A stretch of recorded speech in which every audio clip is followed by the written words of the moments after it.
Assessor, Assessor Wilhoit here with us. We will be calling on her momentarily to start off with the presentation. We did not have anyone to sign up for our public comment period today, so we are going to move right past that and go straight to Assessor Wilhoit's presentation. And with that, Assessor, you are recognized. Well, we have.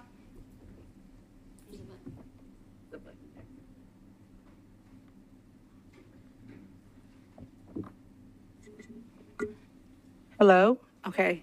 See, we didn't have all this technology when I was here as a council person. Good evening. I'm Vivian Wilhoit, your Assessor of Property of Nashville, Davidson County. So very happy to be here with you. Thank you, Chairperson Delisha Porterfield, for inviting us to do this presentation, which is a very appropriate time. We are in year 2025 for the reappraisal. Before I go any further, I want to introduce you very briefly to my ride or die right here. This is Mr. Randy Ward. He's my Chief Deputy of Operations. And he's been here since Jesus, so he's got a lot of information to share. I also have with you was one of our younger staff, Mr. Brandon Sawyers. He's in the IT division and does an amazing job. These two people right here, and missing tonight is our our Chief Deputy of IT, which is Brad Pigg, and also our Chief Deputy of Administration, Attorney Christy Scott. We're very happy to be here with you to bring this presentation and this information that you'll be needing as you go forward, talking with the folks in your district. And we have another 80+ amazing staffers to help us to do the amazing work of the constituencies that we serve. Before we get started, or a part of the presentation, it's going to be a little video that has been provided by the former comptroller, Mr. Justin Wilson. I think this kind of puts us in the perspective of where we're going in reference to reappraisal and the purpose that we serve. Thank you.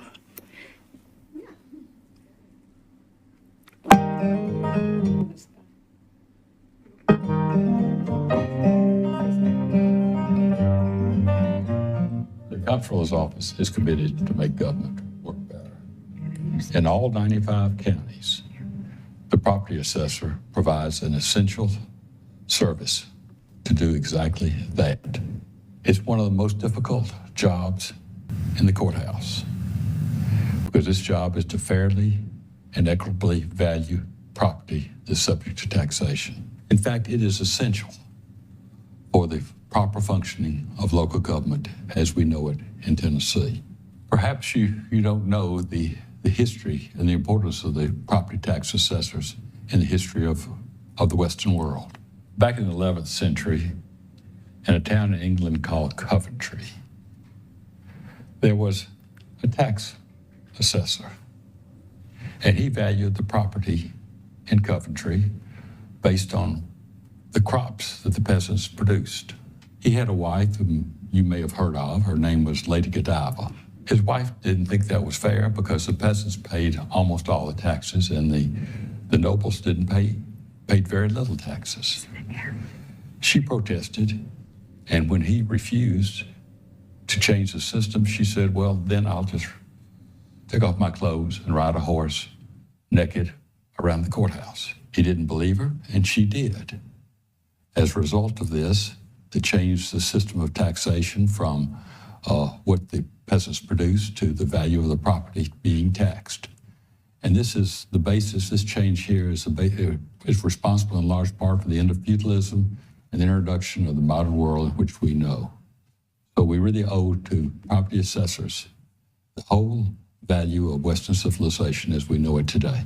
I want to thank all the tax assessors for the fine work they're doing here in Tennessee to treat fairly and equitably all our citizens in valuing their personal and real property. It's essential for the government as we know it here in Tennessee. And ride horses.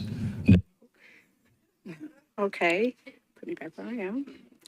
So as you see, that gives us the basis of how we started taxation. Thank you.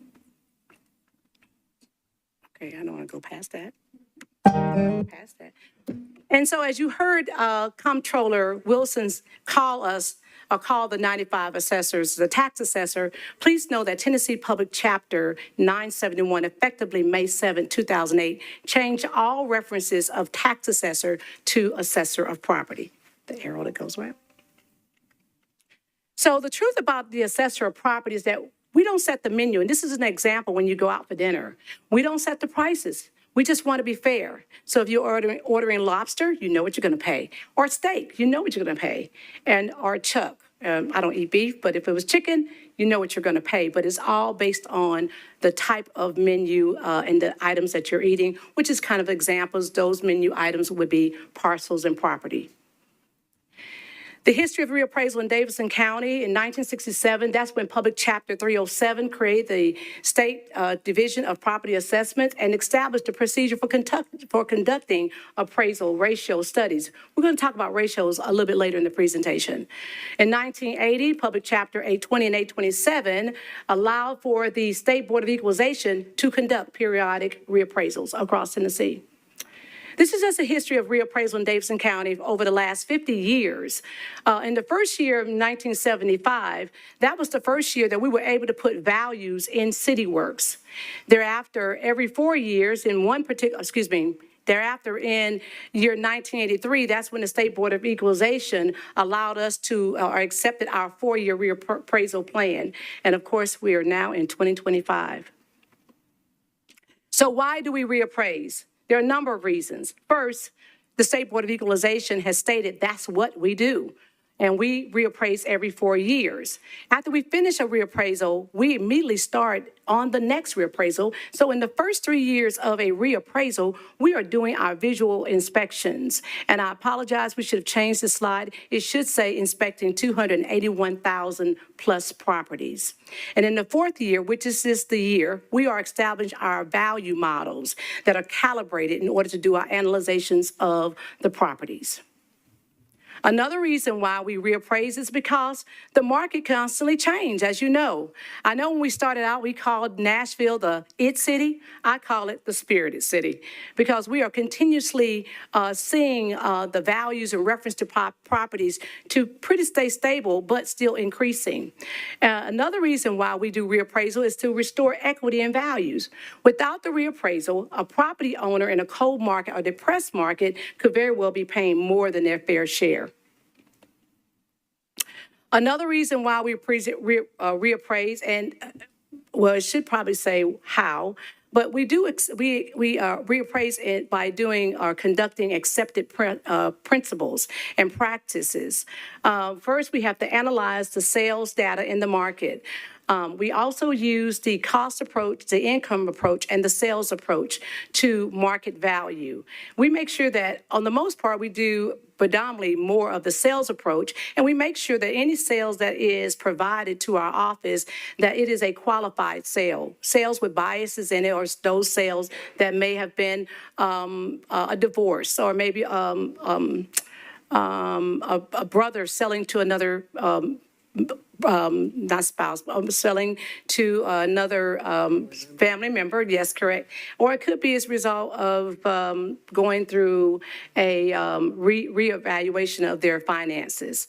Also, we have to comply with the Uniform Standard of Professional Appraisal Practices and the State Board of Equalization, because they actually have, with the State Board of Equalization actually being one of our governing bodies. And once we establish those values, they are as of 1/1 of that year. This is the part that I love to talk about, how the state constitution establishes the taxation part and the assessment part. I'm going to let Randy roll through this really quickly. Maybe do the next slide. We do the next slide. Okay.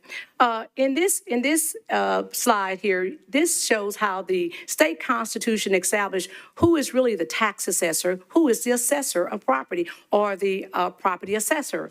On one side of our state constitution in these separate functions, as the in the assessment part, we do exactly what our responsibility says. We identify, list, appraise, classify, and all taxable property to achieve equity and value and prepare the assessment roll. As I stated before, the State Board of Equalization, they accepted our 4-year cycle for reappraisal for our city. And then once we establish those values, we send those values to the county trustee to put in place on the tax bill. The taxation part comes from the county mayor and you, the legislative body. So what will happen is that as you are going through your budget season, which it's now, deciding what things are good for Nashville and Davidson County, when you establish those things, you establish a budget. And when you establish that budget, you want to say, how much money should the people pay? And that's where you establish a tax rate that is applied to the tax roll. That tax rate, once it's been approved by your vote, you send it over to the trustee. She puts that tax rate on the bill and apply it against the value that my office and my amazing staff has provided to the property owners. And by law, a person does not pay taxes on the total amount of their value. If you are a business, you pay 40% of the value. So if a business property is worth $100,000, or we say is valued at $100,000, they pay on 40% of the value. So they pay taxes on $40,000. If you are with your being a business, you also have items in your business that you use in order to operate your business, like tables, chairs, cars, computers, things like that. Those are called personal. And those personal properties, if all of those items are valued at $100,000, you will pay on 30% of that value, which is $30,000. And then, of course, by being residential, you will pay on 25% of the value. In this same example, if the house is appraised at $100,000, the property owner pays taxes on 25% or $25,000. So here is a breakdown just saying and recapping what is it that we do. We do not taxate. We value property. And this is just a breakdown of the different categories of residential farm, commercial industrial, and personal property accounts across Davidson County. This is really key that you need to know. The reappraisal is not designed to raise revenue. I repeat, the reappraisal is not designed to raise revenue. It is a revenue neutral procedure. How and why? That's because the law says that we have to be revenue neutral in reference to the reappraisal. There's a thing called the Tennessee Certified Tax Rate, and that tax rate is intended to prevent local governments from getting a windfall on the collection of money as a result of the reappraisal. So that certified tax rate that you're going to be receiving at some point from the state of Tennessee, it goes to the mayor and me, and we look at that tax rate, and then it's approved by you to accept it. And then once that tax rate, that certified tax rate is accepted, it is from there where you would consider increasing the tax rate. This is a great example of the certified tax rate and how it works in a reappraisal year. Randy's going to take it over from here. Mr. Ward. Hello, everyone. So I'm going to go through this as quickly as I can. This is just an example of the certified tax rate. So these numbers are only examples. This is for illustrative purposes only. Okay, so we have 3 houses in this example. These are the 2024 values you'll see in the first column. Every one of these were valued at $300,000 for the 2024 year, and the taxes were all $2,440. That's what they paid. When we did in this example, the 2025 appraised, the first house, the green house, went up 25% or to $375,000. The blue house went up 40% or to $420,000, and the red house went up 55% or $465,000. With a certified tax rate applied to these, you'll see that the difference, and in this example, there's a 40% increase across the county. So it's a countywide increase of 40%. You'll see that the blue house, we'll go to that one first, with it going up the countywide average, the taxes did not go up. This blue house paid the same exact amount that it paid in 2024. You'll look at the greenhouse, it went up 25% or less than the countywide average, so its taxes went from $2,440 down to $2,179 or $261 less. The Red House went up 55% or over the countywide average, so they will pay more in taxes with the certified tax rate. Now, of course, there is still the option for the county and for the council and the mayor to raise that tax rate, but this is if the certified tax rate stayed the same. And you'll see down at the bottom of the third column that the same exact amount of money, $7,320, was collected as is in the first column, which was collected in 2024. That's what the certified tax rate is intended to do. And that's about it. That's it in a nutshell. So remember, it's revenue neutral procedure. It is a revenue neutral procedure. So the tax rate of 2025, just to recap, the assessor, property, and staff, we do not set the tax rates. We are responsible for setting the values for real commercial and personal properties. The mayor and the Metro Council, which is you doing the amazing work that you do, you're responsible for setting the tax rate. In a reappraisal year, the tax rate could be increased or decreased after the revenue neutral certified tax rate is established. The new tax rate, whatever you decide to do, whether you decide not to increase the tax rate or keep it the same, it will become effective as of 1/1, not to increase it or increase it. It will become effective as of 1/1/2025. And it is there where the Davidson County trustee will use the tax rate, calculate that against the values that have come from my amazing staff and I to create your October tax bill, which usually arrive about the first week of October, and is mailed by the Davidson County trustee's office. This is just an example of the various categories as a result of the work that we do in Davidson County in establishing assessment. As you can see, those are some really large numbers. So let's just talk about our tax rate as it's compared to other cities similar to our city, maybe in size, in Metropolitan. As you may not know, Shelby County, Memphis, Tennessee, their tax rate is 6.585. That's per $100. All tax rates are established as per $100. Hamilton County, Chattanooga, their tax rate is 4.487 per $100. Knoxville, tax rate, Knox County, their tax rate is 3.709 per $100, or $3.709. I think we want to go all the way to the 3 decimals to get all the money you can. Am I correct about that, Director Dietz?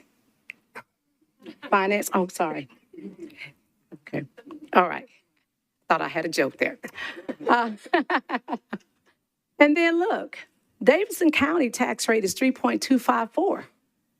I mean, we are the lowest of all 3 major cities, and has been that way for over 30 years. In fact, there are 50 jurisdictions with higher combined city-county tax rates. The current tax rate of Davidson County is the 3rd lowest tax rate in Davidson County history, and it's been that low, lower than taxes of 2016. And then prior to 2020 increase, there have been no tax increase in 7 years since 2012. This is something that everyone loves to see. This is a heat map. Back in 2017, this showed Davidson Countyans where the major increase were occurring. As you can see, it was happening right in the center of the county. But you do know that God is not making no more land, right? So look what happens in 2021. People start moving out further away from the core of Davidson County, looking for the best bang for their buck. And they did just that. Look out 2025. But also, this example also says to many of my colleagues across Tennessee, those particularly that surrounds Davidson County, Williamson, Sumner, Wilson, they are being impacted by what's happening in Davidson County, and that is influencing their city, their county as well. But it's even going further than that. People are willing to go as far as Montgomery County to find more bang for their buck. So when we talk about the reappraisal in reference to being fair and equitable, we want people to trust in the work that we do, which is why we take a proactive approach to ensuring that you and your constituents, which is our constituents, can appeal. And there are steps to appealing. I'm going to let Mr. Ward handle this part in reference to the appeals. Okay, so we want people to appeal if they believe that their values are too high. We know that there are going to be some high and some low. That's the way that the mass reappraisal works.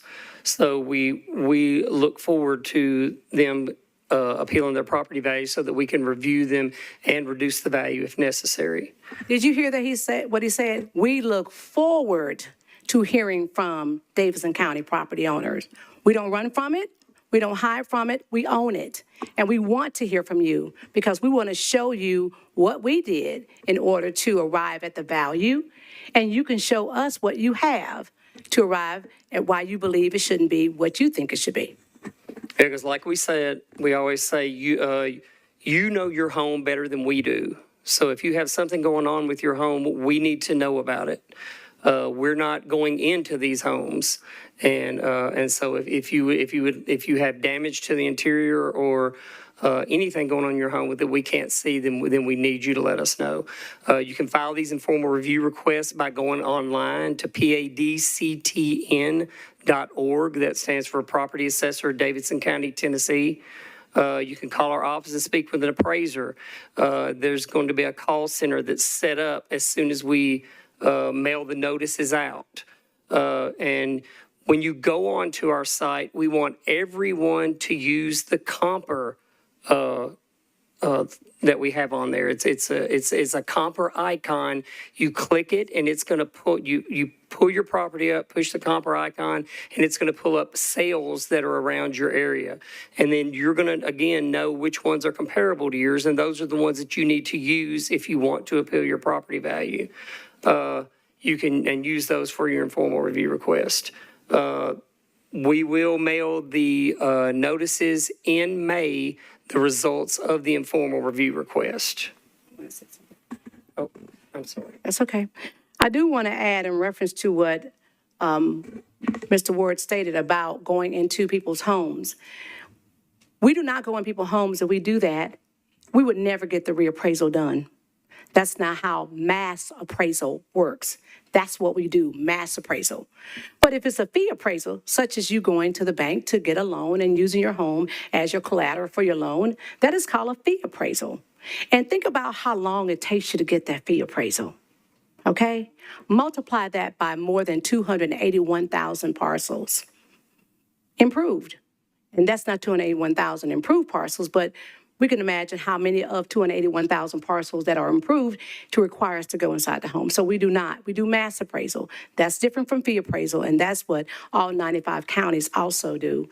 And, of course, I also want to point out in reference to your comper, and Randy says this all the time, if you're bringing in your specs or your sales that you believe that should be used in order to value your property, if you're bringing the lowest, don't do that because we're not using the highest.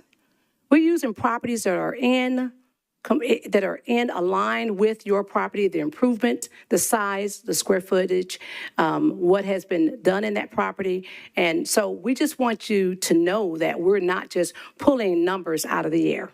We're using those practices, best practices, and following the law in reference to how we must be governed. And like Assessor Wilhoit likes to say, we're comparing apples to apples. We're not comparing a new home that was built beside you if you're in a 1960s built home. We get that question all the time. We're comparing homes that are only comparable to yours. And if you disagree with our informal review request decision, then you can appeal to the independent Metro Board of Equalization. We will mail those informal decisions, and then we, again, will have the call center open so that you can set up an appointment to either meet with the full Metro Board or with a hearing officer that they have assigned that will listen to your case, and then present the information to them with their decision. Do we have that on there? Monday, May 26th, at 8:30, yeah, is when we're going to start taking the calls. And the deadline is June 20th at 4 p.m. And that cutoff it's done after that. If you do not call by 4 o'clock on June 20th, you will not be heard by the Independent Metro Board of Equalization. It's just like your teacher used to say when you would tell them that the dog ate your homework. Well, we're not going to accept that, okay? So that is a hard deadline because we have a lot of work to do even after that. Yes, and actually that deadline, it's the Metro Board meets and actually sets up a regular session, which ends at 4 o'clock on that Friday. And then a special session begins, so they can accept no more hearings after that. So, unless you appeal in a timely fashion, the last written notice that you're provided will become your assessment as of 1/1 of 2025. If you disagree with that Independent Metro Board of Equalization decision, you can appeal to the State Board of Equalization, but you must file within 45 days after the Metro Board decision is mailed. They won't accept it one day later. It has to be at least postmarked by then. And again, if you do not appeal in a timely fashion, then you are going to have to accept that final assessment as of January 1st of 2025. Just want to point out in reference to the Independent Metro Board of Equalization, those are the members that you appoint. The mayor appoints them and you confirm them, just like any other board. That's why we state and make it very clear that they're independent. They're not our board. We can appeal a decision made by the Independent Metro Board of Equalization, and we've done that. When we believe that the Metro Board of Equalization has adjusted that value in the wrong direction, we would appeal it, and we have appealed it, and we always appeal that to the State Board of Equalization, the Independent State Board of Equalization. You want to do it? So, Davidson County has been very residual in things that have happened in our county. And we like to let you know that there are times when, these type of incidents that happens, constituents have a go-to if the time is falling in the right time in reference to seeking adjustment in reference to their values. As you know, I don't have to tell you, we've had the 2019 COVID pandemic, the 2020 March tornado, the 2020 Christmas Day bombing, the 2021 March flooding, and the 2023 December tornado. So those TCAs, these are the laws that governs us, is Tennessee Code Annotated 675-603 and Tennessee Code Annotated 675-606. 603 states that the the assessor of property, we can assess the value of damaged residential, commercial, industrial properties based upon its condition after its occurrence, provided the property is not restored or replaced by September 1. September 1 is a very important date for us in the assessor's office. That's when we also pick up prorate. You want to ask more of that on the prorate? So anything that is completed after January 1st, then we will place it on the prorate roll. As soon as September 1st rolls around, though, we can no longer, if something's completed on September 3rd, we will not pick it up or value it until January 1st of that following year. So, and with the damages, as far as the damages occur, if you have something that is damaged in March and it's 50% damaged and there's a fire or something, and it is repaired by August 30th, then they will receive no break. That's one law that's questionable, but it is the law, so we have to follow it. You would not receive any break in your taxes if you repair it before September 1st. And to give you another example that you probably have had constituents come to you about, when there was the Christmas Day bombing, okay? The world had ended for those business owners on 2nd Avenue. Well, their tax bill had already gone out the prior October. It was thought that maybe we could adjust it. No, we're governed by the laws. There's only certain times we can adjust certain things. So whatever the condition that it is as of 1/1, we were able to pick up and do the adjustment for the following year. We just could not do it after a tax bill has gone out. So just to recap, the Davidson County Assessor Property and the Office of Assessment is funded by local government, with its procedures governed by the State Comptroller of Treasury, the State of Tennessee Legislature, and the State Board of Equalization. The reappraisal is a revenue-neutral process. It is a revenue-neutral process. Tennessee's certified tax rate is intended to prevent local governments from realizing a windfall of revenues on existing construction due to the reappraisal. It requires the tax rate to be adjusted to produce the same amount of revenue as it did in the previous year on existing construction. This is an excellent point here. I want just you to think about this. The reappraisal is a delayed valuation process of real and personal property. Well, not necessarily personal, because personal is annual. That's right. But of real property, residential and commercial, which can result in sticker shock to some property owners. The mayor and you, the Metro Council, the legislative body of Davidson County, you are responsible for increasing the tax rate, not the assessor of property. And finally, the assessor of property, as we've stated before, and my amazing staff, because I have to always give them kudos because they do great work. They're responsible for providing, along with myself, we are responsible for providing fairness and equity in valuing real property and personal property. We set the value. Any questions? Thank you so very much for that amazing presentation. In the interest of time, we are going to send questions to Director Darby to be sent to Director Wilhoit so that we can get those answered, and they will be published on the Council Connect. So thank you all so much for coming out today. We appreciate your time. And with that, we're going to go ahead and get into our agenda today. Thank you so much, Director Wilhoit, and thank you to your team that came up today.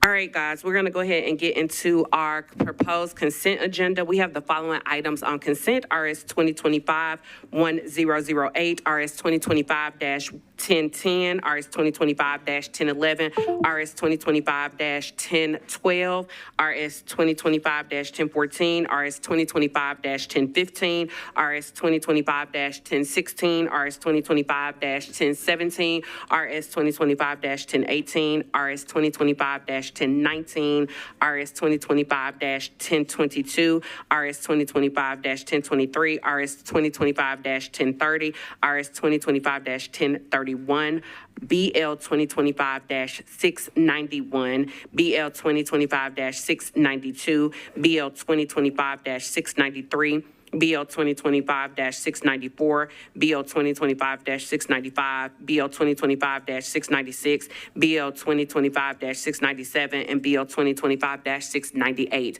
Are there any items that anyone would like to pull off the consent agenda? I see all of the at-large members, so I'll start with Councilmember Soror. You're recognized. Thank you, Chair. I'd like to pull 1008, 1012, and 1015.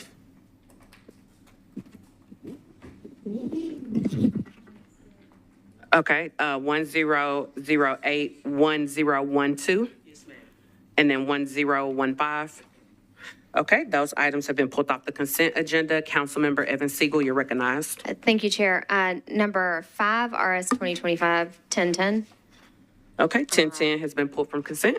Councilmember Sora got one of mine, so the next one I've got is number 23, BL 2025-694. 694 has been pulled from consent. Thank you. Councilmember Allen, you're recognized. Thank you, Madam Chair. I'd like to pull RS 2025-1016 and BL 2025-689.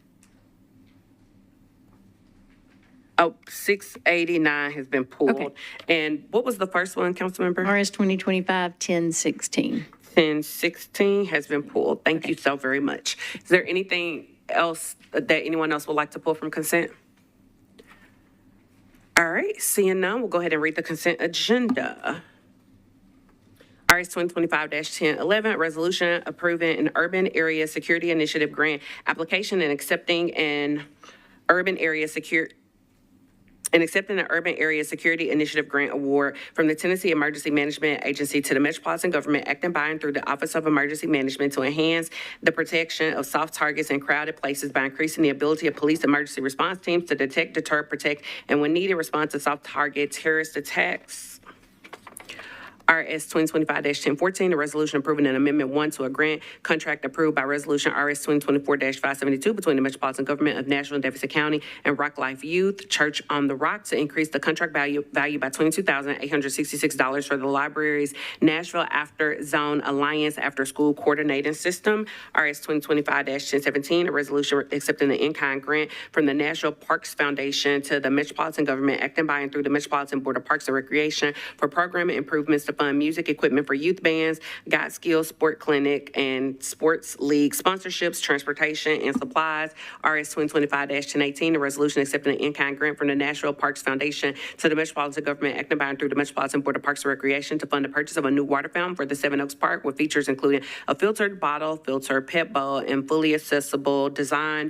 RS 2025-1019, a resolution approving an intergovernmental agreement between the Metropolitan Government of Nashville and Davidson County by and through the National Department of Transportation and Multimodal Infrastructure, or NDOT, and the state of Tennessee by and through its Commissioner of Transportation, or TDOT, for the installation, operation, and maintenance of transportation art on the south side of Mulberry Street along an I-40 overpass solid retaining wall. RS 2025-1022, a resolution authorizing the Metropolitan Government of Nashville and Davidson County, acting by and through the Metro Water Services, to enter into a construction agreement with CSX Transportation Incorporated to construct and cause to be constructed wastewater treatment plant improvements and expansion for property at 61 Edenwald Road.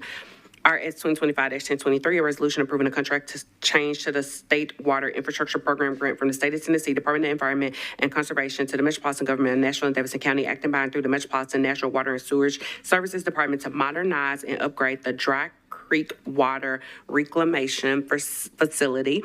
RS 2025-1030, a resolution authorizing the Metropolitan Department of Law to compromise and settle the property damage claim of Nationwide Insurance as subrogate of Courtney Benner against the Metropolitan Government of Nashville and Davidson County in the amount of $15,850, with said amount to be paid out of the Self-Insured Liability Fund. RS 2025-1031, a resolution authorizing the Metropolitan Department of Law to compromise and settle the property damage claim of Anna Conklin against the Metropolitan Government of Nashville and Davidson County in the amount of $69,678.21, with the said amount to be paid out of the Self-Insured Liability Fund. BL 2025-691. These are bills on second reading. An ordinance to approve an affiliation agreement by and between Vanderbilt University Medical Center and the Metropolitan Government of Nashville and Davidson County to provide student clinical instruction and training with the Davidson County Drug Court. BL 2025-692. An ordinance to approve a clinical affiliation agreement between by and between Vanderbilt University and the Metropolitan Government of Nashville and Davidson County, acting by and through the Davidson County Drug Court to cooperate in the implementation of a program of clinical instruction and training for nursing students at the Vanderbilt University School of Nursing. BL 2025-693, an ordinance approving a lease agreement between the Metropolitan Government of Nashville and Davidson County, acting by and through the Davidson County Clerk's Office and Grace Plaza LTD for office space at 4009 Hillsborough Pike, Nashville, Tennessee. BL 2025-695, an ordinance between the Greenway Conservation Easement between the Metro Government of Nashville and Davidson County through the Metropolitan Board of Parks and Recreation and 1231 Pawnee Trail LLC for Greenway improvements at 1231 Pawnee Trail, Madison, Tennessee 37115.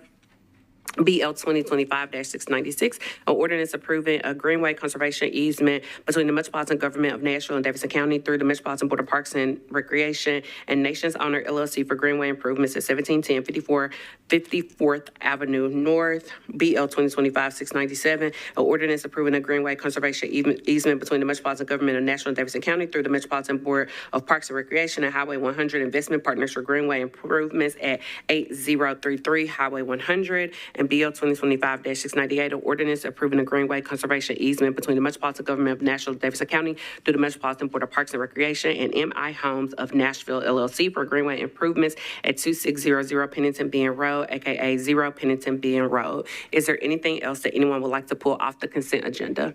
Seeing none, can I get a motion? It's been moved and properly seconded. Is there discussion?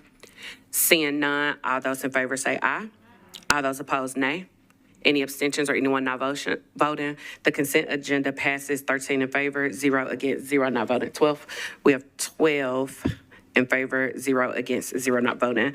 The first item that we have that is not on the consent agenda is RS 2025-992, a resolution approving Amendment 1 to a location agreement between the Metropolitan Government of Nashville and Davidson County through the Department of Water and Sewerage Services and T-Mobile South LLC.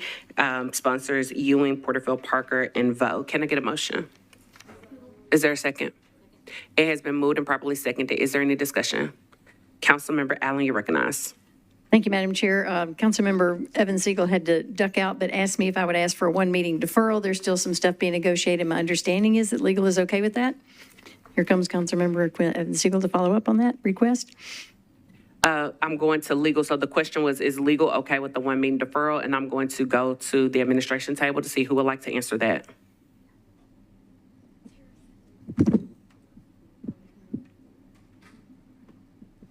Sorry, yes, legal is fine with that, sorry.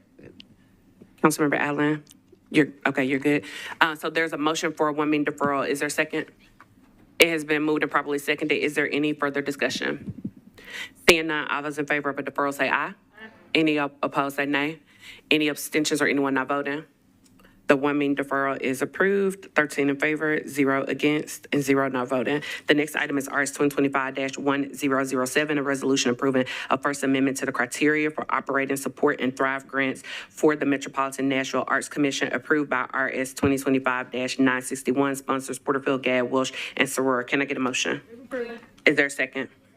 It has been moved and properly seconded, and I believe we have a late file substitute. One moment, please.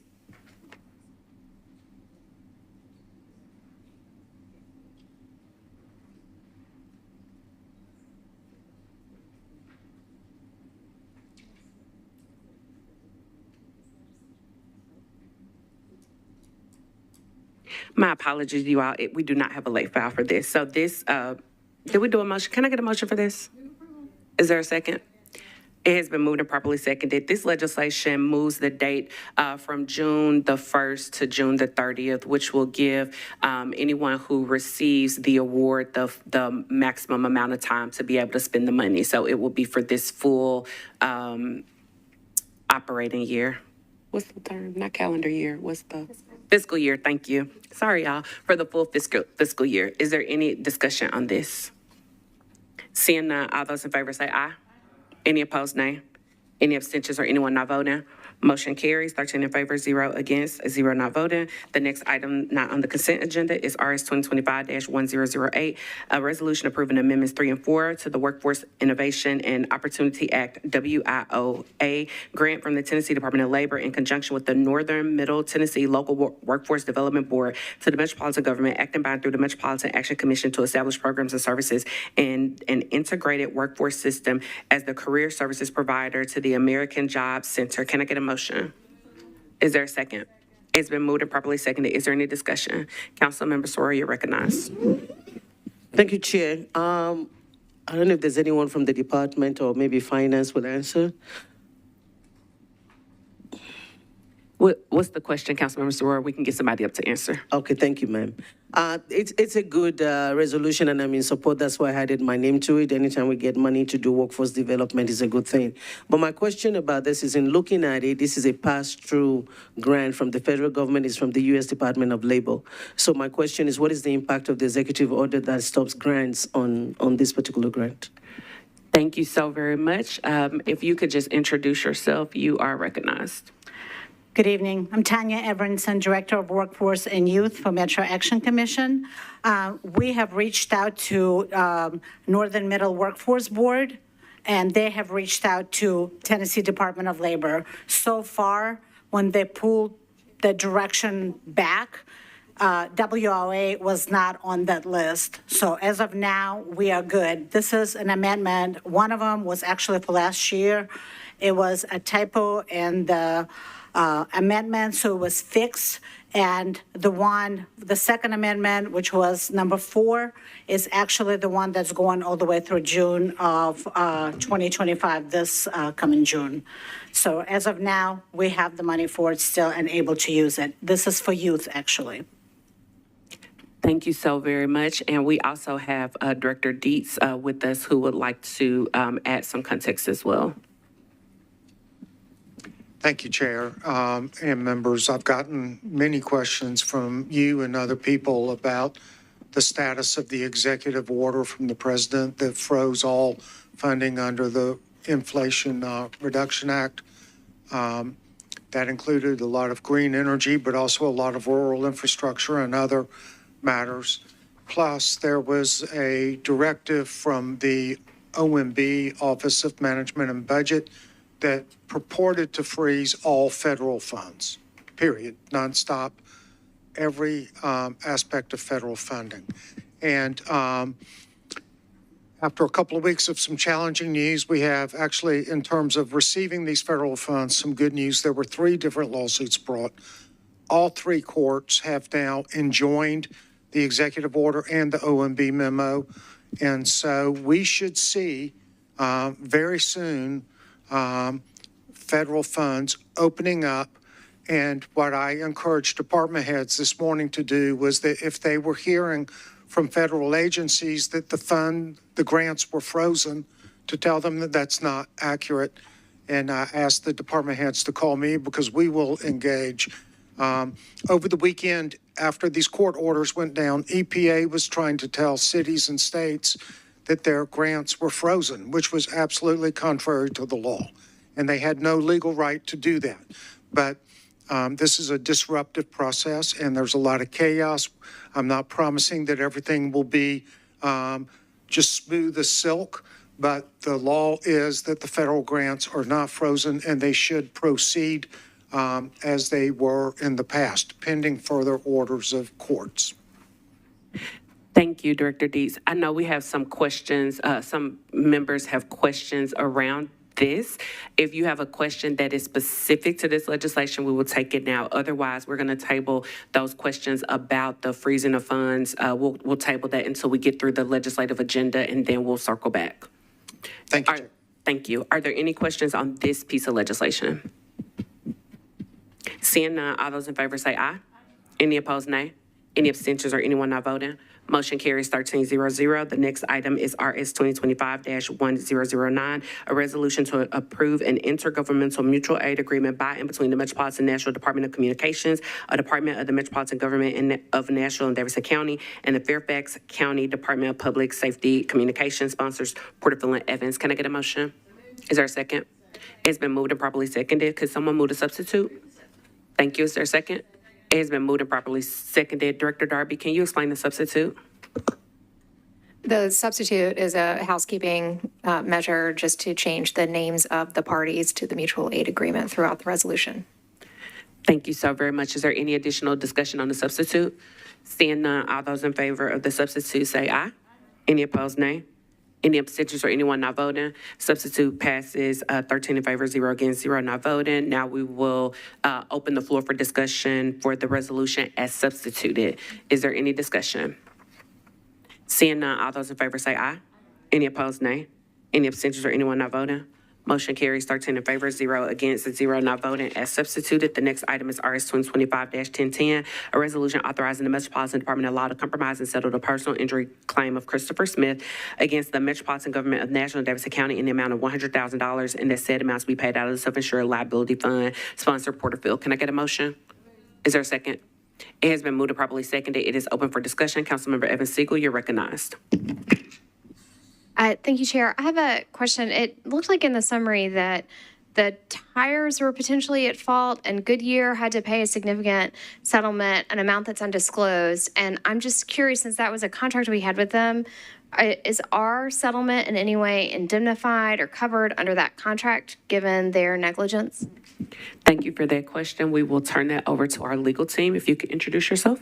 Sure. Laura Fox, Metro Legal.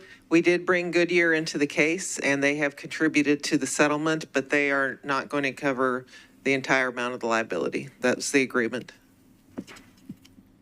Under the facts and circumstances, because, in part because there was expertise showing that the tires probably didn't cause the crash.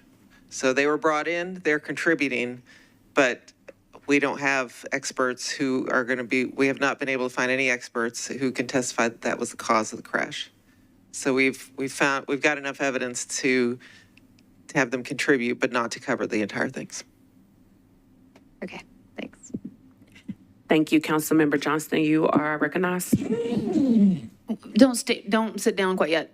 If it was determined that the tires, just in general, if it was determined that the tires were the problem and that Goodyear or whatever vendor would have been liable, would that indemnify us? Yes, if Goodyear had been found, if the tires were found to be the sole cause of the accident, then certainly they would be covering the entire settlement. Okay. How often has that happened where it's found that they are the sole cause and we are completely indemnified? It is very challenging to be able to put 100% of liability, especially in this case. Of course, it was our employee driving under rainy conditions at a relatively high rate of speed. And so where I'm going with this is that it doesn't really matter who our contractors are. Metro is almost always liable, regardless of who's performing any type of maintenance, correct? Well, our legal department certainly tries to do the best we can, but sometimes it's very difficult when it's our employee who's found to be at fault. Yes. Thank you.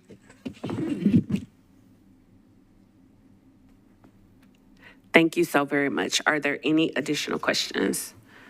Seeing none, all those in favor say aye. Any opposed, nay. Any abstentions or anyone not voting? Motion carries 13 in favor, 0 against, 0 not voting.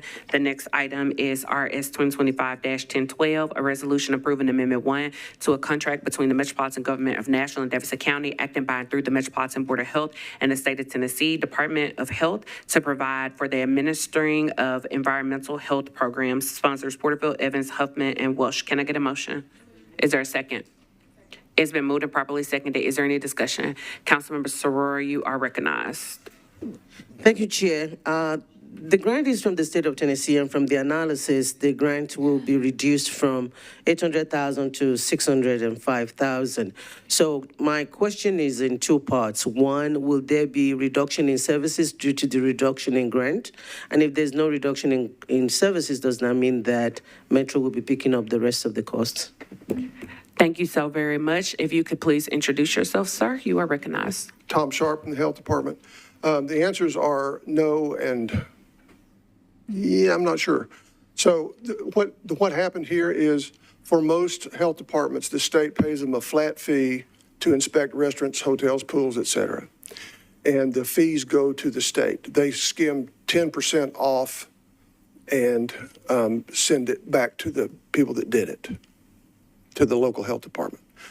In our case, we collect the fees directly. And so they're not getting the full amount, and so they no longer have to skim that 10% off to send back to us. We've already got it. So there is no diminution of services and actually no loss of money.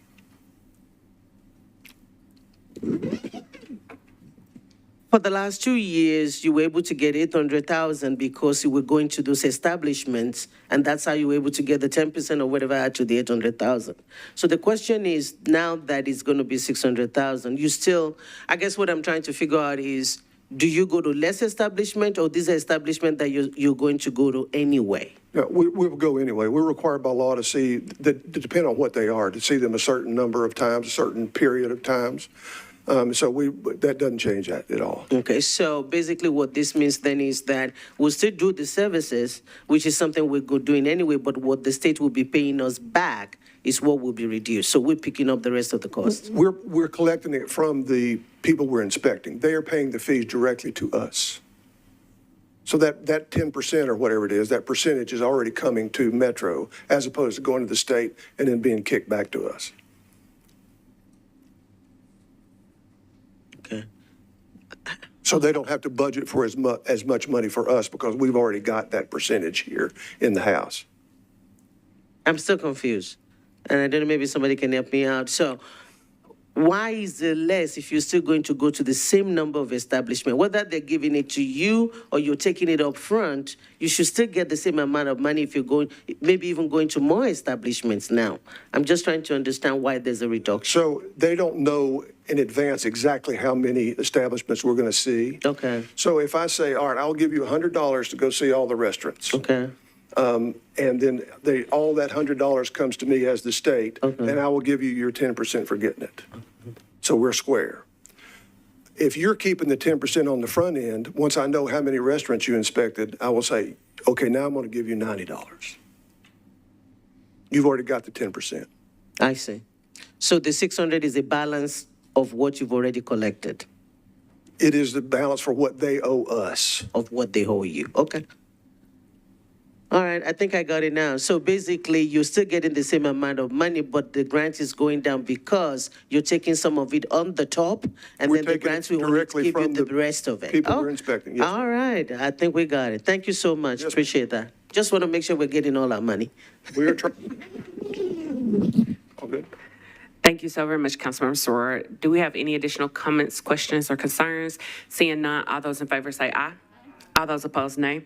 Any abstentions or anyone not voting? Motion carries 13 in favor, 0 against, 0 not voting. RS 2025-1013, a resolution approving an amendment to a continuum of care grant agreement between the U.S. Department of Housing and Urban Development, or HUD, and the Metropolitan Department of Housing Agency, MDHA, replacing MDHA, the original grant recipient, with the Office of Homeless Services as the replacement recipient of the Continuum of Care Programming Grant in the amount of $381,251 for the Continuum of Care Planning Activities. Sponsors Porterville, Evans, and Allen. Can I get a motion? Is there a second? It has been moved and properly seconded. Is there any discussion? Seeing none, all those in favor say aye. Any opposed, nay. Any abstentions or anyone not voting? Motion carries 13 in favor, 0 against, 0 not voting. The next item not on consent is RS 2025-1015, a resolution approving a contract between the Metropolitan Government of Nashville and Davidson County and My Goat Incorporated to provide equipment, services, and software for robotic mowers for the Department of Parks and Recreation. Sponsors Porterfield, Gadd, and Allen. Can I get a motion? Is there a second? It has been moved and properly seconded. Is there any discussion? Councilmember Quinn Evans Siegel, and then Councilmember Soror, you'll be called next. Councilmember Siegel, you're recognized. Thank you, Chair. I was a little confused at first because I kept reading goat and robot, and I've had it confirmed that these are robots, not goats. And so I'm just a little curious, like, how they work. Do they have to have an operator for each one? I would just like a little bit more information about our robotic goats. Thank you so very much, Councilmember Evans Siegel. We do have a guest with us in the back. He looks so very familiar. If you could introduce yourself, sir. Thank you, Madam Chair. Kevin Rote with Metro Parks. I brought somebody who knows more about this than I'll ever know. Phil Luckett is our Assistant Director for Consolidated Maintenance, and he takes care of all your 18,000 acres and all the staff, but he knows about this contract. And just for Councilmember Allen, he also knows about the next item that you pulled off very well, so that's good. So he's got a two for tonight. So, Mr. Luckett. All right. Thank you very much. What was your question again? I'm just curious about these robotic goats. Like, how big are they? Who operates them? Sort of what is the intended use for them? Sure. We started looking at these 2 years and 10 months ago. So we decided to do a trial period, and we did that at Dell. They're still at Dell soccer fields. So we were looking for a way. Our athletic fields are more labor intensive than anything else we do as far as grounds maintenance is concerned, because they have to be mowed 3 times a week for turf quality. It's one of the things we do for that. So, and to look to get the most sustainability out of this, because these are small units, right? Okay, they each do, each pin, as we call it, since we're going to go the goat vernacular, each pin is about an acre. All right, and this unit will cover about an acre. They're electric, so they're going to offset fossil fuels. We also wanted to take the extra step that each 2 of these units are charged in what we call a solar hut. Solar hut takes solar energy, puts it into battery power, and those batteries charge these units, and they go out, and we maximize the time they're out because they're out all night. As long as they're charged, and they'll come back and get charged and go back out. And they're out whenever there are not activities planned on those 2 soccer fields, pad 1 and pad 2. Pad 3 and 4 do not have them because we couldn't exceed our procurement rights of being able to pay that. So they will go out and mow. We they're pinned by wireless technology that keeps them in a certain pin, and they used to wander. Now with an update, they actually go back and forth, which I'm much happier about because I didn't like the wandering. It made some weird mowing patterns, and as a turf OCD person, I don't like that. But this is now a much more uniform look. We also brought the height down to something that looks also much more legit. These are all things that happened over the course of 2 years, us finding out and learning about them. So to expand the program, at least to everything at Dell Soccer Field, we knew that we had to get a contract to do this, but we had to put it open to, I think there was 4 bidders. Just so happens to be what we were using. Ended up coming out with the best valuation and price. So we want to expand it, and we're just trying to multiply our forces by able to do something that we were using bodies to do at one time, and now we've had some issues. We're not quite where we want to be on efficiency yet, but we want to be able to take those people who still have to come and check up on these, because if they run into a snag, like let's say a permit holder doesn't push soccer goals where they're supposed to be, okay? If it leaves them out in the field and they get caught up in the netting, then there's a text that goes out, "Hey, I'm caught. Come help me." And that's kind of what they do. They text our employees. So they go the next morning, free them up, get it back to going, and push the soccer goals out of the way in that incident. They also, if they get taken or removed from the property, they will alert us, and they have also GPS technology. It'll tell us where they are, so we can send park police or whoever to go get them. So that's what we're using them for, because there's no trees on our athletic field, so the solar charging works well. We can't use the underground wiring. We figured that out.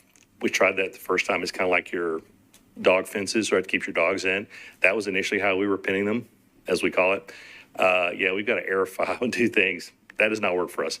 So that was one of the modifications we made with the wireless over-the-top pinning of the goats.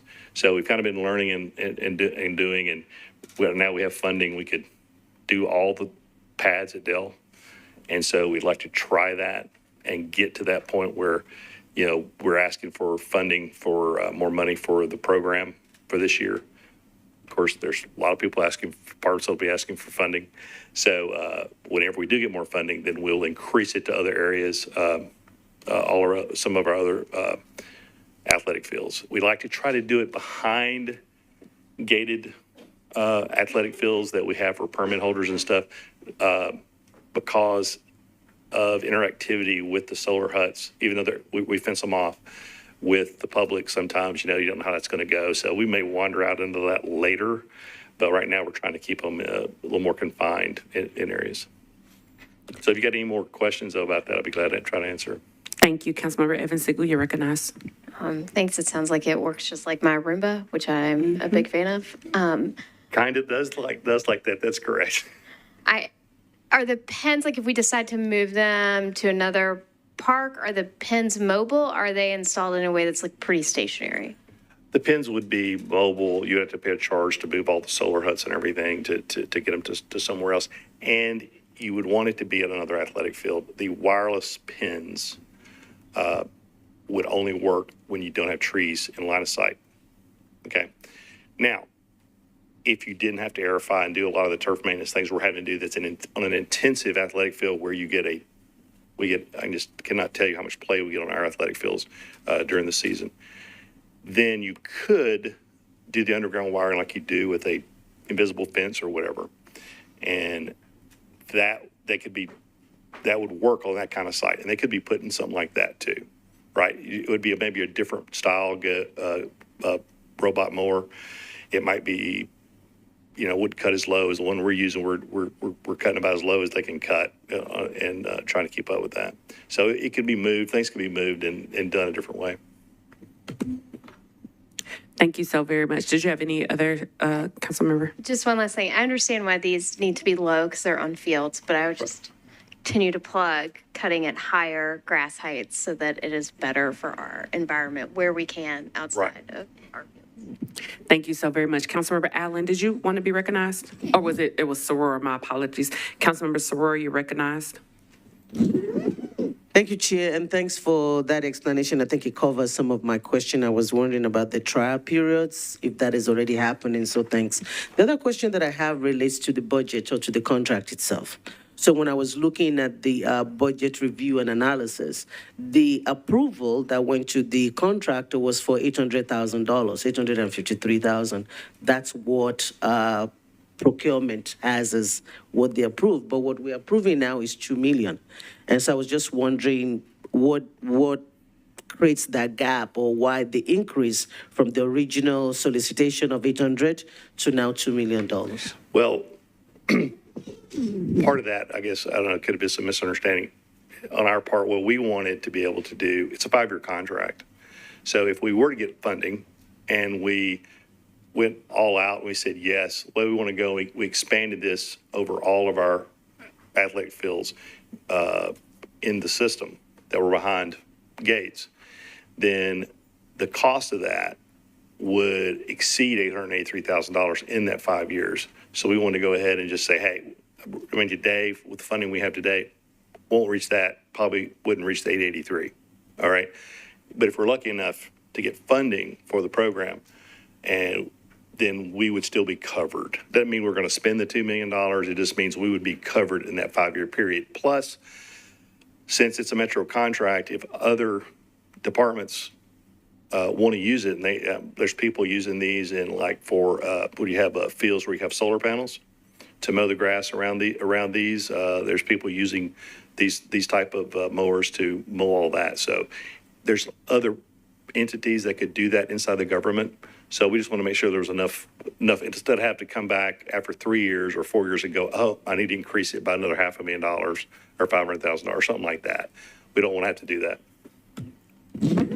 I appreciate that, and I want to make sure with finance or with your department that what the company said they would do for 853, if that's all they did, that's what we're going to pay them, unless we add to the service or we, okay, all right. Yes, ma'am, 100%. Okay, all right, thank you. Councilmember Cortez, you're recognized. Thank you, Chair. Sir, is there a extra liability that we have to carry with this? Because is there, like, let's say there's a kid on the field when this thing's going. Right. Is there an off switch, like this thing knows to shut off in case somebody's messing with it and they get caught up in the blades? Yeah, well, the unit will stop. I mean, we actually have stood people in front of them with shoes, and they stop, and they go a different direction. Okay? Now, one of the things we've done, and since these are behind gated fields, all right, they are never, whenever the field is permitted for use, they're in the huts. They do not come out. So they're never on the fields with live people unless it's us, right? And it's one of us walking around them, right? So that's what we've done right now, just for that, because the way they cut grass is they've got blades that have to be replaced. A razor blade is kind of what they look like. They're really thin because they're taking off, they're running so often, they're taking off smaller bits of grass, right? So that has not been an issue in other places, other counties, other municipalities that have used these for different reasons and these are used on in other municipalities. Graveyards are a big one for all the tombstones and everything.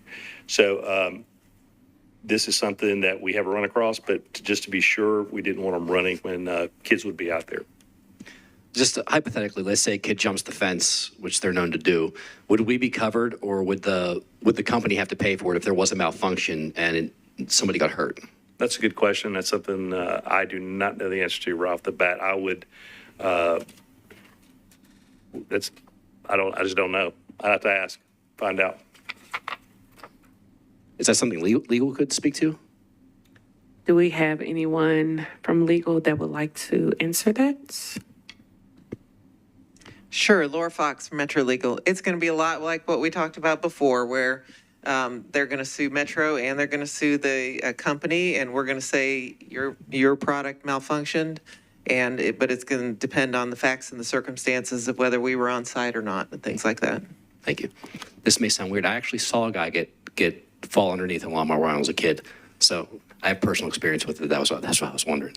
But not a goat. It wasn't a goat, no. And these, I get what you, in the blade and the combustion engine, this goes at a much reduced speed, reduced torque. And so it doesn't have the power that you would set from a gasoline powered engine. So it's not a huge blade. These are three or four small blades spinning around. So it's different. I appreciate it. Thank you. Thank you so very much. Do we have any other questions?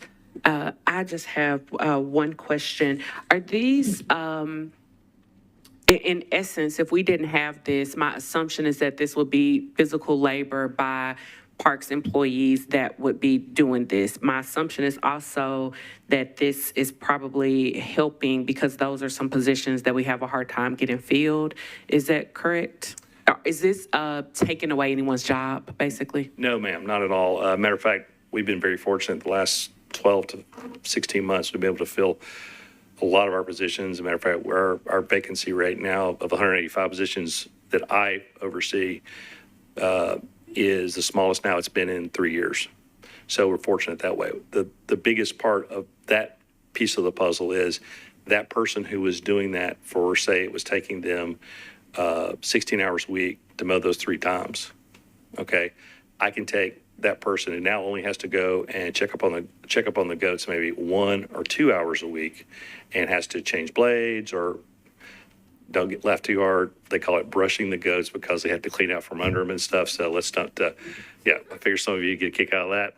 But anyways, because as we've been going through training, when they first started using them, they actually call our people who go do that shepherds, but that may be too much information to share.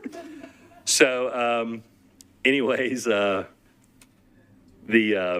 those people will now be able to do other duties, which we don't have, when you got this many acres that we take care of, well, there's not enough hours in the day or people that we have. So this will help us to do other things, whether it's more trash pickup, whether it's being able to do better overall detail mowing on our parks or whatever. These people will be able to do other things, and there's always plenty of those other jobs to do. Thank you. One more question.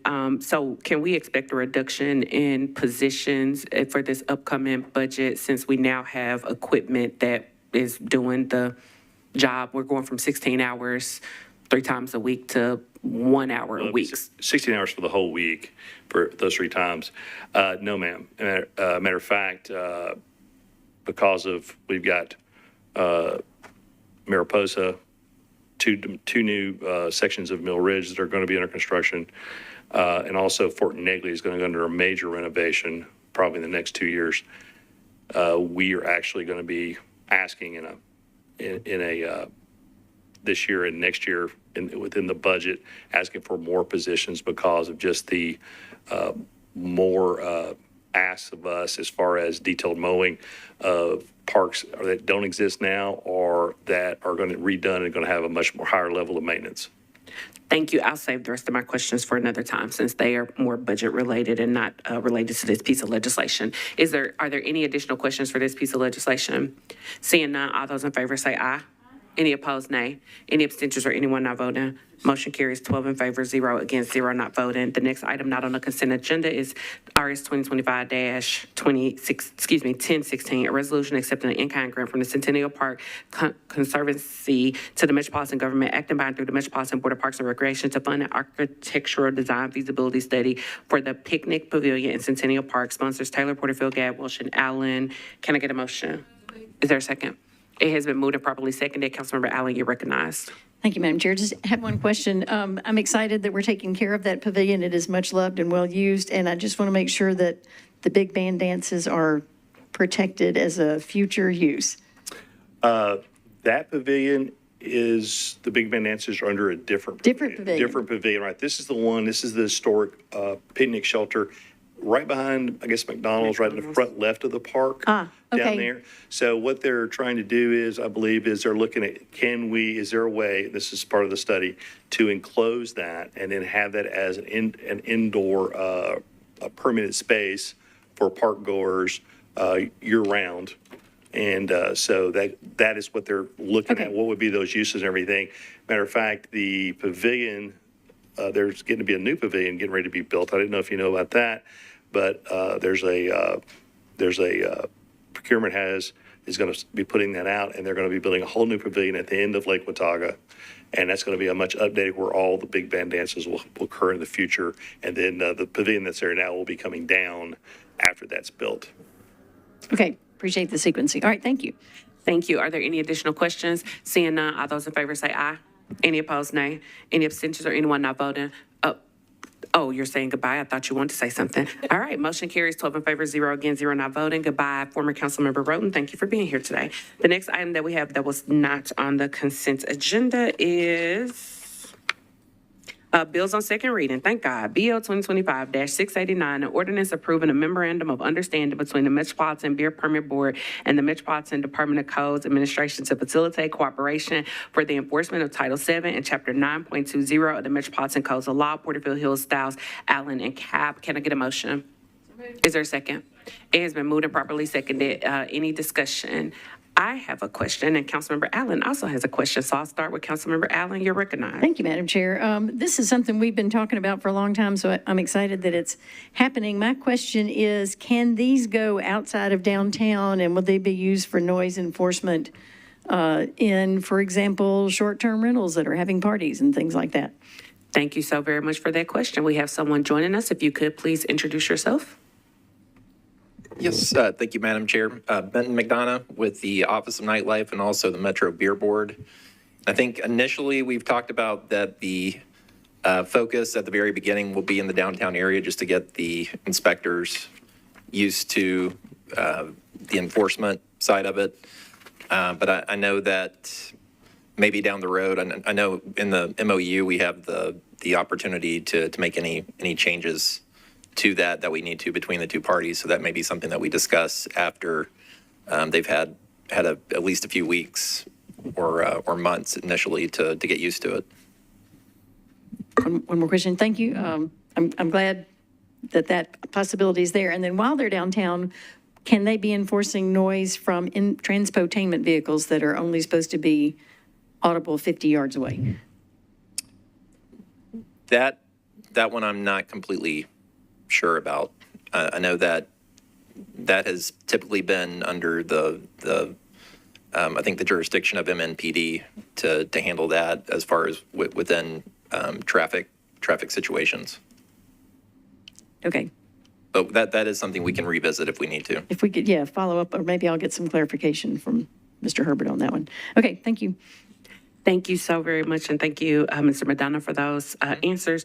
My question is for Director Herbert. How does this legislation relate to Councilmember Syracuse's legislation that we filed last term around the same issue, and that was BL 2023-2106? And I have that legislation here if you need a reminder of what that one was. I'm going to need a reminder. I'm sorry. No worries. It's an ordinance amending the Metro Code of Law, Section 9.20.010, to limit amplified noises and enhance enforcement in order to ensure adequate public health and safety.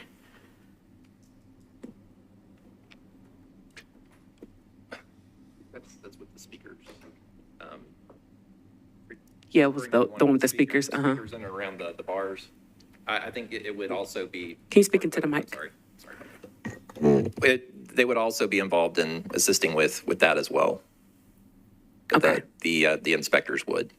Okay, thank you. So this is kind of a continuation of some of the same work that we did last term in essence. It is, and I've spoken with Lieutenant Stein, who's assigned to the EDU, and that's something that he would be interested in working with the inspectors to assist with any issues downtown.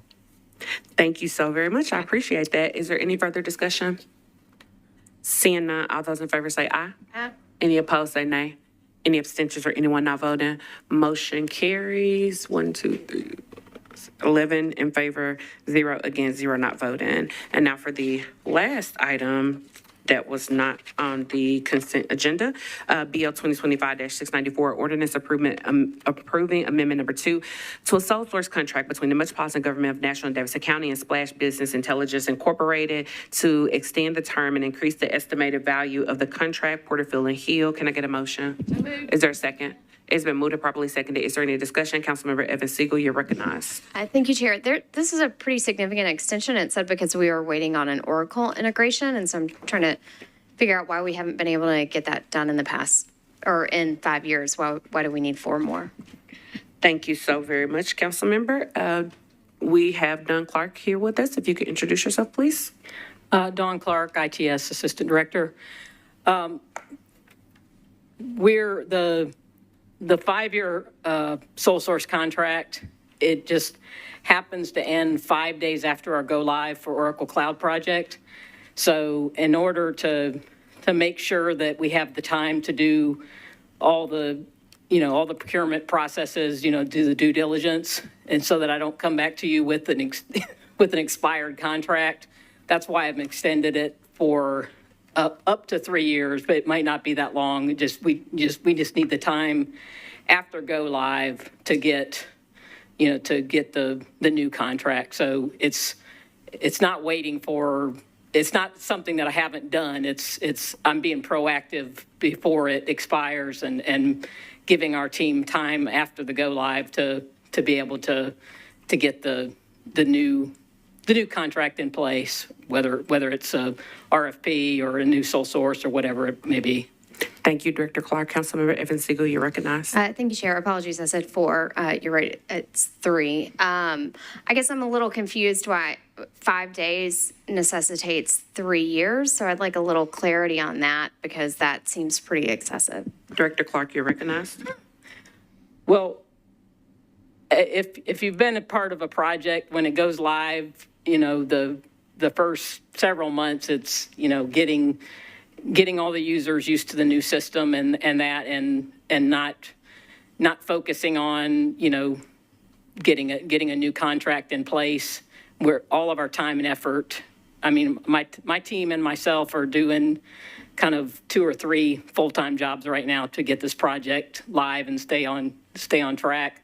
So it's not a matter of, it's just a matter of the timing of when that contract expires is the reality of it. And once we get past the initial go live period, which, 3 to 6 months, as it gets settled out, and then we'll shift our focus. And if we can get it in place within 1 year, then we're not gonna use the full up to 3 years. But I just don't know what that process is going to take, because if it's an RFP, it'll take longer than, if it's a sole source and, whatever the case may be. So I just want to allow a sufficient time and due diligence for the proper procurement process.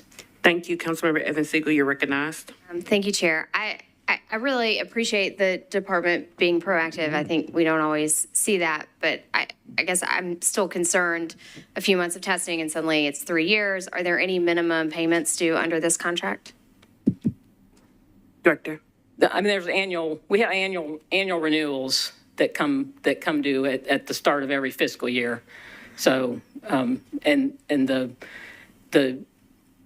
we only pay for the, whatever the services are. So, but the amount that I have in here is kind of just a projection based on the past amounts and what the annual renewal amounts are. And when does our current contract expire? January 6, 2026. Chair. And again, the reason I'm doing it early is because I'm managing this large project, and I can't do it right at go live. It's not feasible for me time-wise. Thank you. Chair, I would just move to defer this one meeting and ask the department to take a look at whether 3 years is really necessary, because I think we need a little bit more clarity around what we're spending money on and if we're doing it in a timely fashion, if we can achieve that. Thank you. There's been a motion for a 1 meeting deferral. Is there a second? It has been moved and properly seconded. Councilmember Toombs, you are recognized. Thank you, Madam Chair. Actually, my question was not related to the deferral, but I would ask the department if a deferral is problematic. Well, I guess I can tie this into the deferral. I've had the misfortune of being involved in IT projects with my department with the state, and I know those can go left, that it takes a lot of time to get through the different steps, the testing and all of that. And so you want to give your IT folks some leeway so that they can extend those contracts, because you don't know, once you go live, you don't know if that's going to go well. So I would defer to the expertise of the department. Thank you. So I believe the question, thank you, Councilmember Toombs. I believe did you ask if they were okay with the 1 meeting deferral? Director Clark, are you okay with the 1 meeting deferral? Okay, that was a sure. I'm sorry, your mic was off, but Director Clark says sure. Is there any further discussion on the 1 meeting deferral? Seeing none, all those in favor say aye. Any opposed, nay. Any abstentions or anyone not voting? Motion carries 12 in favor, 0 against, 0 not voting for a 1 meeting deferral. We do have a few more really quick items, y'all. I know some people may have to leave, but we have a few quick updates from our working groups. And we also had questions for legal with regards to the freezing of funds. So I'm going to start with legal. If there's anyone who had any questions with regards to the federal freezing of funds, Councilmember Huffman, you are recognized. Thank you, Chair. Director Deeds, just a couple of general questions. The Citizens Guide to the budget references $450 million in grants.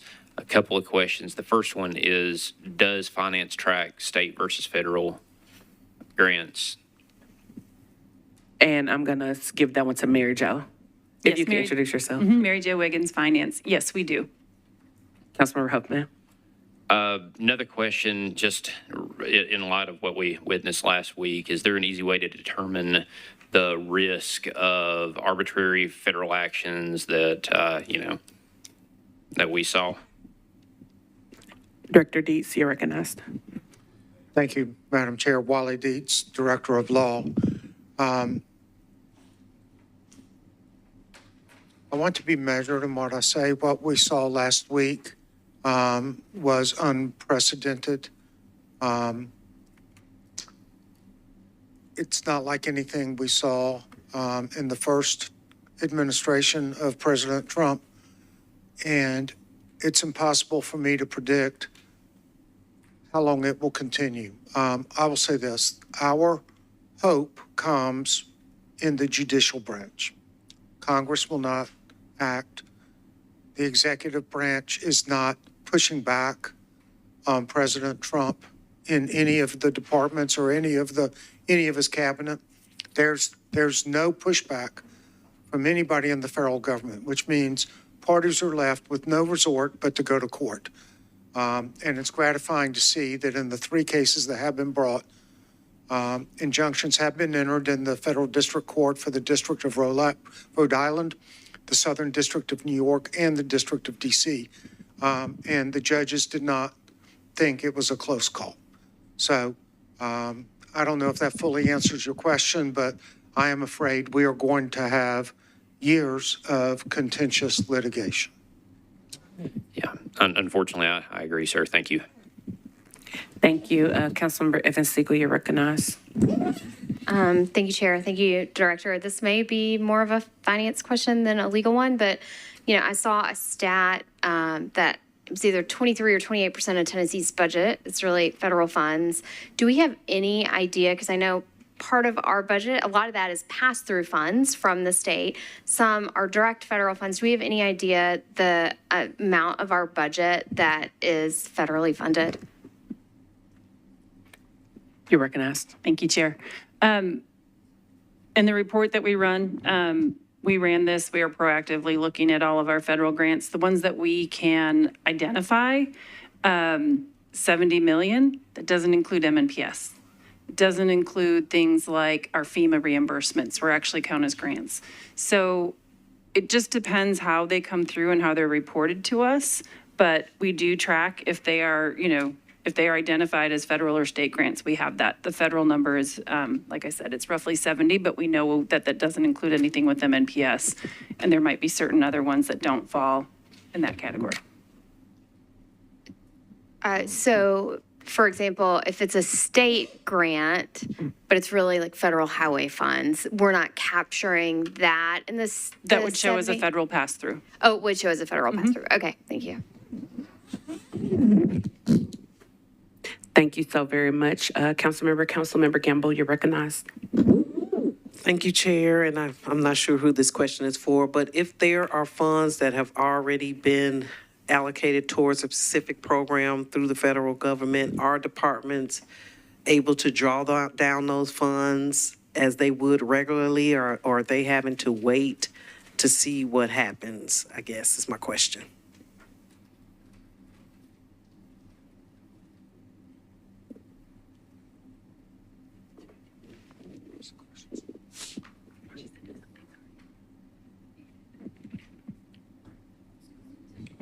So for matters that are already appropriated, that was the basis of the temporary restraining orders, that Congress had authorized the funds, Congress had appropriated the funds, the president had signed a law on both of those measures, and that a subsequent president had no right to block the flow of funds, could not impound the funds. So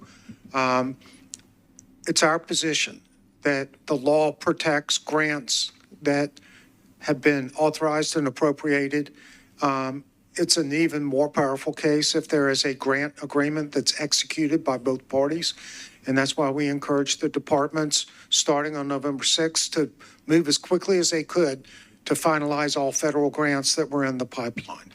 But even if there's no written grant agreement, Congress has the power of the purse. The president does not have the authority unilaterally to withhold money. That's the basis of the court opinion. I agree with those opinions.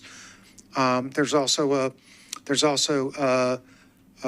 Impoundment Control Act that Congress passed in 1974 that sets up procedures for the president to follow if he does want Congress to reconsider and to rescind some of this money. He didn't even try to go through the process.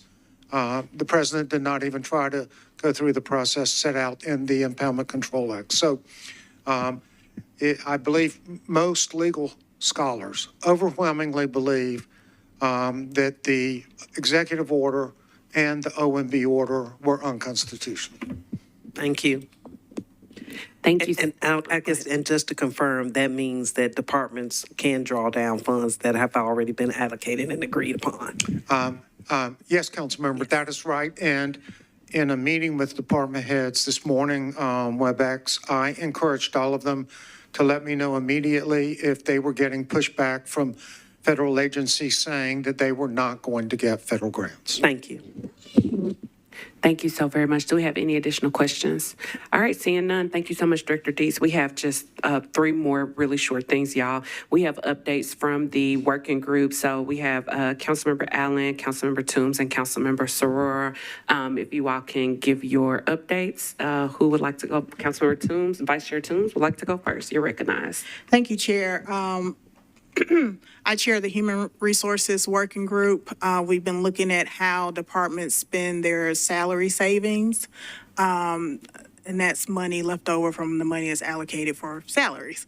And so we did have some follow-up questions for a few departments, as well as a couple of departments we weren't able to get to in our last meeting. So we are meeting on the 5th, which is, I think, Wednesday at 5 o'clock, and we've invited those departments to come and share information with us. Thank you so very much, Vice Chair Toombs. Councilmember Allen, you're recognized. Thank you, Madam Chair. I chair the nonprofit group. We've been looking at past allocations the council has made to nonprofits and issues that some of those have experienced that have caused delays in their funding and their ability to perform the duties that they had signed up to do, and determined that we can improve this process significantly by educating council members and the nonprofits that have come to us and asked for money, and then in some cases, the departments that may not be familiar with that process, that would be the appropriate ones for them to be working underneath. So we are putting together some educational materials. We have updated the website. I thank Jane Dozier and Mary Jo Wiggins for the hard work they've done on that. We will be meeting on Wednesday at 1. Anyone is welcome to attend that meeting, and sort of we're going to go over some of the educational materials that are out there. And hopefully we'll be providing that to any of the folks that we hear from on the public comment period tomorrow. Thank you so very much, Councilmember Allen. Councilmember Sawyer, you're recognized. Thank you, Chair. I chair the procurement group, and our task is to look at the procurement procedures, make sure that there's a good understanding with our department, with council, with departments of how things are supposed to work, and to suggest performance improvement opportunities. We've had a series of meetings. Part of it was actually talking to the department about the different procurement methods that we have. I will encourage colleagues to please go watch that, because it answers a lot of some of the questions that we have here.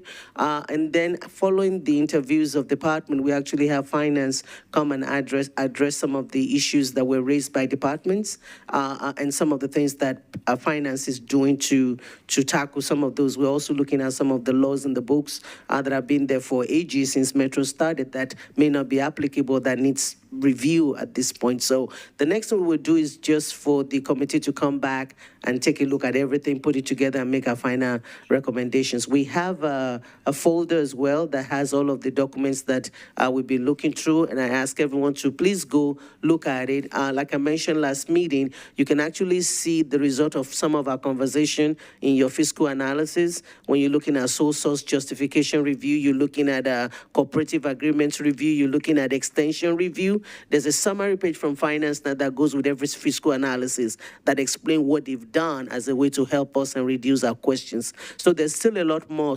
suggestions. We will compile that. My only thing, and I want to say this to committee members, that we need to find a time that everybody can come together so we can finalize and bring our recommendation to the full body. Thank you. Thank you, Councilmember Sawyer, and thank you for that reminder that we do have all of that information on the SharePoint. So if you want to watch any of those videos from any of the working groups, you can go to the SharePoint, go to that working group, and the video is linked there. And last but not least, I meant to open the meeting with this, y'all, and I don't know how we got to the end, but here we are. Happy Black History Month. I hope that everyone is able to celebrate this month, especially right now with it being such a difficult time with what's happening in our government. But I just wanted to make sure that we lift it up and celebrate it. Happy Black History Month. And with that, our meeting is adjourned.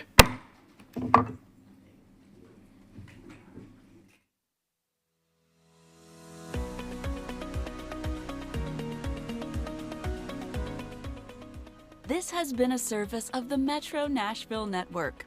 If you would like to see this presentation again, or for more information on this and other programs, visit nashville.gov.